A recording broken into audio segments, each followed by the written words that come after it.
Havia um tempo em que o entretenimento era a música, cinema, televisão e os livros. Mas tudo mudou com a chegada disso: o videogame. O início tecnológico da Nintendo veio com a necessidade de preencher uma grande deficiência que o mercado de games apresentava na década de 80, a qualidade duvidosa dos jogos eletrônicos. O estrondoso sucesso dos fliperamas e dos primeiros games caseiros logo foi dando espaço para um iminente colapso em uma indústria promissora, um evento conhecido como Crash dos videogames. Como deixar escapar na mão um sucesso que outrora se concretizou e trouxe muitos lucros para uma nova modalidade de entretenimento? Se o Crash dos videogames consolidou com uma barreira, um certo gênio fez o que pôde para burlar de vez esse problema. Seu nome: Shigeru Miyamoto. Em um pequeno vilarejo rural chamado Sonobe, situado próximo à cidade de Kyoto, no Japão, nascia um dos maiores nomes criativos na indústria dos games. Miyamoto passou sua infância explorando e desenvolvendo suas ideias para que mais tarde fosse descoberto por uma empresa que na época nem estava no ramo dos videogames. Ela, aliás, produzia Hanafuda, um tradicional baralho japonês há mais de um século, e também uns brinquedinhos bem comuns para os orientais.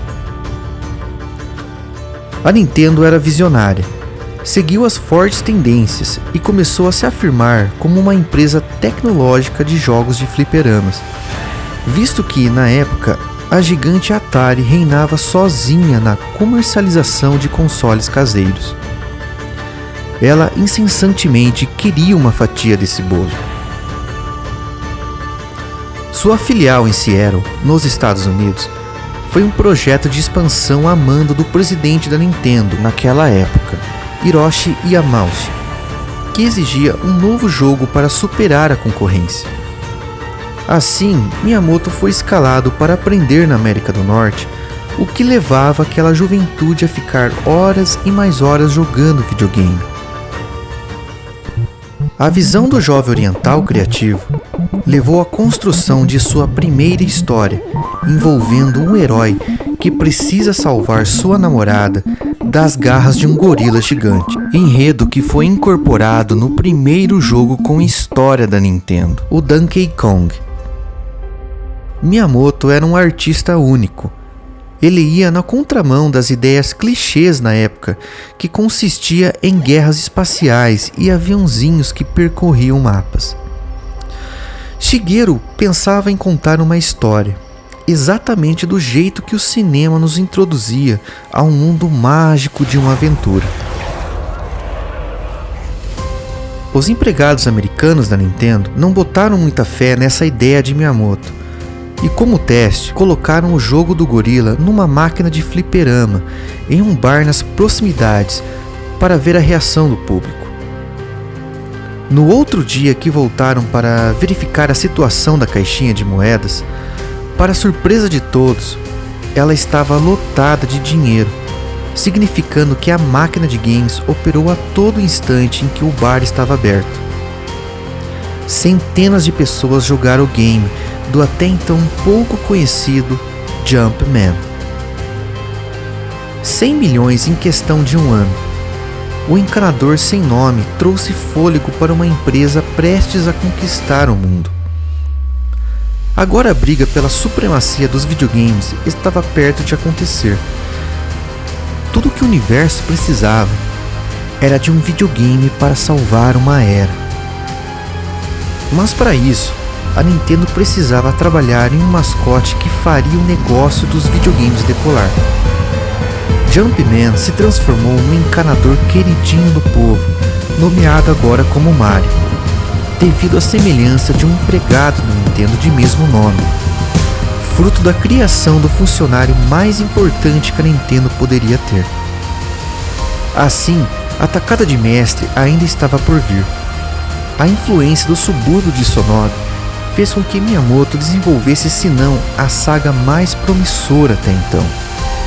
De uma história rica em detalhes, situada num mundo mágico dos elfos, jamais mostrada em um console de videogames. A saga da bem-sucedida Lenda de Zelda. O Nintendo Entertainment System, ou também conhecido como a sigla NES, foi lançado em uma época em que a saturação dos jogos da Atari era sentida em cada loja cujo estoque estava criando poeira.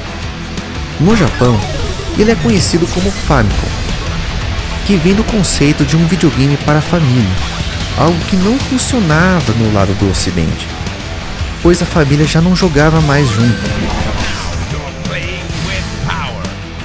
E esses japoneses eram ousados.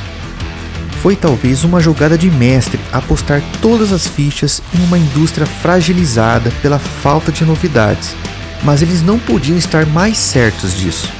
O sucesso da mecânica simples que Miyamoto criou foi amplamente difundida, e naquela época toda criança queria ter um Nintendo, só para jogar o jogo do Mario e sua turma. O console da Nintendo tinha um visual mais moderno, com cores mais chamativas, o que foi tendência para a época. Em um período em que milhares de jogos eram inventados esperando um lucro assombroso, que somente alguns jogos eram agraciados, o público gamer ficou saturado com essa diversificação que os produtores colocavam em cena. Veio aquela leva de games em enormes escalas, confundindo o real interesse de divertir uma nação. A Nintendo então veio para decretar a qualidade dos games nessa indústria, hoje vista como uma das mais lucrativas do entretenimento. A companhia derrotou a Atari no sentido de avançar o seu lugar ao pódio e reinou praticamente sozinha nessa nova modalidade de diversão eletrônica. Tudo graças a uma mente brilhante que trabalhava fora da caixa, que fazia sua arte com muita paixão e ciente do iminente tabu que a indústria de videogames estava enfrentando. O que ela não contava é que um veloz concorrente estava alcançando as vendas, e o rápido conhecimento desse ligeiro intruso estava despertando a atenção por onde quer que ele passava. Deu-se o pontapé inicial para uma acirrada e sadia concorrência de videogames, que o público só tinha a agradecer. A qualidade dos games estava num nível viciante e totalmente irresistível. Era o início de uma grandiosa e respeitada empresa, a temida